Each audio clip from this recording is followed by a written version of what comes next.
Hi, this is Veda from Affected Education. இது post market report June 13 so Israel and ஈரானுடைய போர் பதற்றம் ஒரு பக்கம், டொனால்டு ட்ரம்ப் அண்ட் எலான் மாஸ்கோடைய ஒரு கிளாஷ் வந்து ஒரு பக்கம்.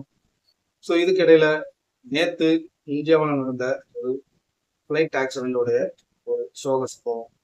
ஸோ இது எல்லாத்தையும் தாண்டி இன்னைக்கு வந்து குளோபல் லெவல்ல மார்க்கெட் வந்து இஸ்ரேல் அண்ட் ஈரான் இரண்டு நாடுகளுடைய போரனுடைய ஆரம்ப புள்ளியை வச்சு குளோபல் லெவல்ல எல்லா மார்க்கெட்ஸுமே வந்து சரியான ஒரு அடி. ஸோ இதை பத்தி விரிவா பார்க்கலாம். ஸோ நிஃப்டி அடுத்து என்ன ஆக போகுது, இந்தியன் மார்க்கெட் ஓவராலா என்ன நடக்க போகுது. இது வரைக்கும் நீங்க நம்ம சேனலை சப்ஸ்கிரைப் பண்ணாம பாத்தீங்கன்னா சப்ஸ்கிரைப் பண்ணிருங்க. அது நீங்க எங்களுக்கு கொடுக்கக்கூடிய ஒரு எனர்ஜியா நாங்க வாங்க. இப்ப நம்ம கண்டென்ட்ல போயிடலாம். So Israel and Iran. So நேற்று நள்ளிரவுல இஸ்ரேல் வந்து ஈரான் மீது ஒரு மிசைல் அட்டாக் வந்து நடத்திருக்காங்க. அது மட்டும் இல்லாம இன்னைக்கு நமக்கு பகல்ல அவங்க வெளியிட்ட அறிக்கைப்படி நாங்க வந்து 200 ஃபிளைட்ஸஸ் வந்து உள்ள விட்டு கிட்டத்தட்ட ஈரான்ல இருக்கக்கூடிய 8 நகரங்களை நாங்க அடிச்சிருக்கோம். அதுல குறிப்பா ஈரானுடைய எப்படை தளபதியையும் வந்து கொண்டிருக்கிறதா அவங்க வந்து ஒரு ஸ்டேட்மெண்ட் கொடுத்துருக்காங்க. ஈரான் இதுக்கு வந்து என்னன்னு கேட்டீங்கன்னா மறுப்பு தெரிவிக்கல. பட் அதுக்கு பதிலா அவங்க இன்னைக்கு வந்து என்னன்னு கேட்டீங்கன்னா ட்ரோன்ஸை வச்சு திரும்ப இஸ்ரேல் மேல ஒரு தாக்குதலை அவங்களும் நடத்திருக்காங்க. இதுவும் எவ்வளவு நாளைக்கு தொடர போகுங்கிறத நம்ம வந்து குறிப்பா பார்த்தாகும். ஸோ இன்னைக்கு வந்து மார்னிங்லேயே வந்து பாத்தீங்கன்னா மார்க்கெட் வந்து குளோபல் லெவல்ல எல்லா மார்க்கெட்டுமே வந்து வீக்னஸ் தான், நல்ல ஒரு வழி.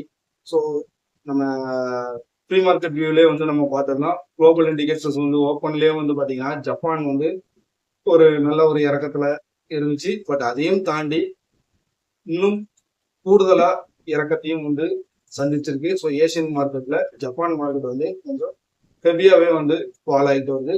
ஸோ ஆங்சாங், தைவான் இண்டெக்ஸு, அப்புறம் ஷங்காய், ஸோ ஓவரால் ஏசியன் மார்க்கெட்ல எதுவுமே வந்து கிரீன் கிடையாது, எல்லாமே ரெட்டு தான்.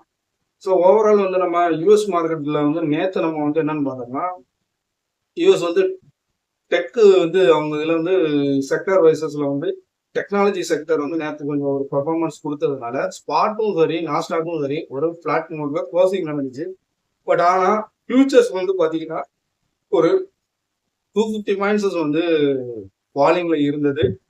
இப்போ நம்ம இந்திய நேரப்படி மத்தியானத்துக்கு மேல வந்து பாத்தீங்கன்னா 500 பாயிண்ட்ஸஸ் வந்து ஃபால் ஆயிருக்கு. கிட்டத்தட்ட இப்போ யூஎஸ் மார்க்கெட் ஓப்பன்ல ஸ்பாட்ல வந்து என்ன எதிரொலிக்குங்கிறத நம்ம வந்து வெயிட் பண்ணி பார்ப்போம்.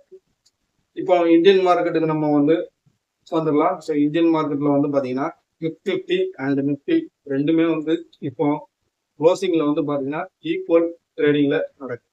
ஸோ இது வந்து ஒரு ரேரான ஒரு விஷயம். கிட்டத்தட்ட ஒரு 50 பாயிண்ட்ஸ்ல இருந்து 100 பாயிண்ட்ஸ் வந்து நிஃப்டிக்கும் ஸோ நிஃப்டிக்கும் இடையில நிஃப்டி ஸ்பாட்டுக்கும் இடையில வந்து ஒரு டிஃபரன்ஸ் இருக்கும். பட் அதை இல்லை, பட் ஈக்குவலான ஒரு ட்ரேடிங் இருக்கு. ஸோ ஒரு நல்ல ஒரு கேப் அப் அப்படின்னா சாரி நல்ல ஒரு கேப் டவுன்ல வந்து நம்ம எதிர்பார்த்த ஒரு விஷயம் நடந்துருந்துச்சு. ஸோ நேத்துல போஸ்ட் மார்க்கெட் வியூலையுமே வந்து நான் என்ன பண்ணியிருந்தேன்னா 24,600 வந்து ஒரு சப்போர்ட்டா எடுத்துச்சுன்னா அங்கிருந்து ஒரு நல்ல ஒரு பையிங்க்கு வந்து ஒரு நல்ல ஒரு ஆப்பர்ச்சுனிட்டி கொடுக்கும்னு சொல்லி, பட் இன்னும் ஒரு நாள் தான் டைம் இருக்குன்னு சொல்லி நேற்று நம்ம போஸ்ட் மார்க்கெட் வீடியோல பேசியிருந்தோம். கிட்டத்தட்ட இன்னைக்கு அதை ரீச் பண்ணிடுச்சு. கிட்டத்தட்ட 24,470 லெவல்ஸ் வரைக்கும் உங்களுக்கு ஓப்பன்லேயே வந்து ஒரு கேப் டவுன், பட் அங்கிருந்து ஒரு ரெக்கவர் ஆயிருக்கு. இப்போ இருக்கக்கூடிய சூழ்நிலைகளை எல்லாம் வச்சு பார்க்கும்போது ஸோ பேங்க் நிஃப்டியும் சரி நிஃப்டியும் சரி மற்ற செக்டார் வைசஸ்ல வந்து ஐடி ஸ்பேஸை மட்டும் நம்ம தனிச்சு பார்க்க வேண்டியது. மீதி எல்லாமே வந்து டோட்டல் மார்க்கெட்டை வந்து எப்படி நம்ம ஃபேஸ் பண்ணி பார்க்குறோமோ அதே மாதிரி தான் நம்ம பார்க்க வேண்டியது. பேங்க் நிஃப்டியும் இன்னைக்கு ஒரு இறக்கம் தான். கிட்டத்தட்ட நம்ம அதை நேற்று வீடியோலேயே நம்ம வந்து பேசியிருந்தோம். பேங்க் நிஃப்டி வந்து ஒரு ஆர்பிஐ ரேட் வந்ததுக்கு அப்புறமும் ஒரு செல்ஃப் வந்து எடுக்க முடியாம அது வந்து திணறுதுன்னு சொல்லிட்டு ஸோ நிஃப்டிலையுமே அதே தான் வந்து ஒரு அண்டர் வேல்யூவேஷன் இருந்துச்சு. பட் அதையுமே வந்து ஈக்குவல் பண்ணிடுச்சு அப்படின்னு சொல்லிட்டு இன்னும் நிஃப்டி இறங்குமா, இதுதான் வந்து இப்போ இருக்கக்கூடிய ஒரு $1 மில்லியன் கொஸ்டின். கிட்டத்தட்ட இதை நம்ம வந்து எந்த இடத்துல இருந்து பார்க்க வேண்டியிருக்கு அப்படின்னு பார்த்தீங்கன்னா ஏப்ரல் மாசத்துல இருந்து ஒரு ஹியூஜான ஒரு அப் ட்ரெண்ட், அதாவது வந்து 26,200 வரைக்கும் நமக்கு மார்க்கெட் போயிட்டு அங்க இருந்து வந்து கீழே விழுந்தது. 21,900 இருந்து திரும்ப வந்து என்னாச்சுன்னா ரீபவுன்ஸ் ஆகி 25,000 வரைக்கும் இப்போ நமக்கு வந்தாச்சு. கிட்டத்தட்ட இங்க இருந்து வந்து பாத்தீங்கன்னா ஒரு 3,000 பாயிண்ட்ஸஸ் வந்து மேல வந்துச்சு. ஸோ இந்த 3,000 பாயிண்ட்ஸஸ்ல ஒரு கரெக்ஷன் வரணும். கிட்டத்தட்ட ஒரு 50% கரெக்ஷன் வரணும் அப்படிங்கிறத நம்ம பல வீடியோக்கள்ல வந்து பேசிக்கிட்டு இருந்தோம். ஸோ அப்படி ஒரு சூழ்நிலை வந்தால் 24,200 அப்படிங்கிறது ஒரு பாட்டம் அப்படின்னு வந்து நியரஸ்டுக்கான ஒரு பாட்டம் அப்படின்னு எடுத்துக்கலாம். அந்த இடம் வந்து பையிங்கான ஒரு நல்ல ஒரு ஆப்பர்ச்சுனிட்டியா இருக்கும். அங்க இருந்து ஒரு 1000 பாயிண்ட்ஸ் வந்து ஏறிச்சுன்னா நமக்கு வந்து என்ன ஒரு ப்ராஃபிட் எடுக்கலாம் அப்படிங்கிறது தான் என்னுடைய மைண்ட் செட். பட் ஆனால் இந்த 24,600 அப்படிங்கிறதே ஒரு மேஜர் சப்போர்ட் தான். ஸோ இதுக்கு கீழே வந்து பாத்தீங்கன்னா ஒரு 200 பாயிண்ட்ஸ்ல தான் அடுத்த சப்போர்ட் இருக்கு.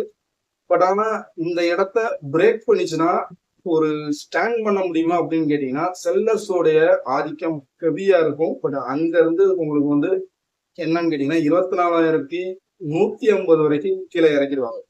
ஸோ அந்த லெவலுக்கு வந்து ஒரு இருக்கிறதுனால ஸோ இந்த இடத்துல சப்போர்ட் எடுக்கிறது ஒரு பெட்டர் சாய்ஸா இருக்கும். பட் ஆனால் இன்ஸ்டிடியூஷன்ஸோட மைண்ட் செட் என்னன்னு எஃப்ஐஎஸ் வந்து என்ன பண்ணி வச்சிருக்காங்க இது எல்லாத்தையும் வந்து நம்ம பார்க்க வேண்டியது. இந்த ஒரு இறக்கத்திலையும் நல்ல பர்ஃபார்மன்ஸ் பார்த்தீங்கன்னா Manappuram finance, Jubilant, Max care, so இதெல்லாம் வந்து நல்லாவே வந்து ஏறி இருக்கு. மணப்புரம் ஃபைனான்ஸ்லாம் வந்து 3% மேல இன்னைக்கு ஏறி இருக்கு. ஜூபிலன்ட் வந்து அது தனிப்பட்ட ஒரு விஷயமா வந்து நான் எடுத்துக்கிறேன். பட் அது அவங்க ஜூபிலன் குரூப் ஆஃப் கம்பெனிஸ்ல இருக்கக்கூடிய ஷேர்ஸஸ் வந்து ப்ரொமோட்டர்ஸ் வந்து என்ன பண்றாங்கன்னா அவங்களுடைய பிசினஸ் விரிவாக்கத்துக்காக வந்து செல் பண்றாங்க. ஸோ அதனால அந்த ஸ்டாக் வந்து இன்னைக்கு கண்டிப்பா ஒரு ஏற்றம் கொடுக்கும் அப்படிங்கிறது நமக்கு ஏற்கனவே தெரிஞ்ச விஷயம் தான். பட் இருந்தாலும் இந்த நேரத்திலையும் அது வந்து நல்ல ஒரு பர்ஃபார்மன்ஸ் பண்ணிருக்கு அப்படிங்கிறாங்க. ஸோ இந்த மாதிரி ஸ்டாக்ஸஸும் மார்க்கெட்ல இருக்கு. அதையும் வந்து நம்ம தேடி நம்ம அதுல வந்து ஒரு ஆப்பர்ச்சுனிட்டி வந்து நம்ம ஏற்படுத்திக்கிறது நல்ல ஒரு விஷயமாகும். ஸோ ஓவரால் மார்க்கெட் வந்து இன்னும் ஒரு பாசிட்டிவ் சென்டிமெண்ட்ல வந்துருச்சு அப்படின்னு இல்ல இதை வந்து நம்ம மண்டே நம்ம வந்து வெயிட் பண்ணி தான் பார்க்கணும். ஸோ ஓவரால் பாசிட்டிவ் சென்டிமெண்ட்ல வந்துருச்சு அப்படின்னா மண்டே நம்ம பொறுத்திருந்து பார்க்கலாம். பட் என்னுடைய கணிப்புப்படி இந்த இடத்துல இன்னைக்கு ஒரு சப்போர்ட் எடுத்திருக்கு. பட் இது ஒரு 500 பாயிண்ட்ஸ் வந்து மேல வரணும். அப்படி வந்தால் ஒரு டீசென்டான ப்ராஃபிட் இந்த ஜூன் மாசம் நமக்கு வழி கொடுக்கும் அப்படிங்கிறது என்னுடைய நம்பிக்கையா இருக்கு. ஸோ நெக்ஸ்ட் வீக் வந்து நம்ம என்ன ஒரு ட்ரேடிங் டிசிஷன் எடுக்கலாம் அப்படிங்கிறத நம்ம சனிக்கிழமை நாளைக்கு வீடியோல பார்க்கலாம். இந்த வீடியோ உங்களுக்கு பிடிச்சிருந்துச்சுன்னா லைக் பண்ணுங்க, நம்ம சேனலை சப்ஸ்கிரைப் பண்ணுங்க. தேங்க்ஸ் ஃபார் வாட்சிங்.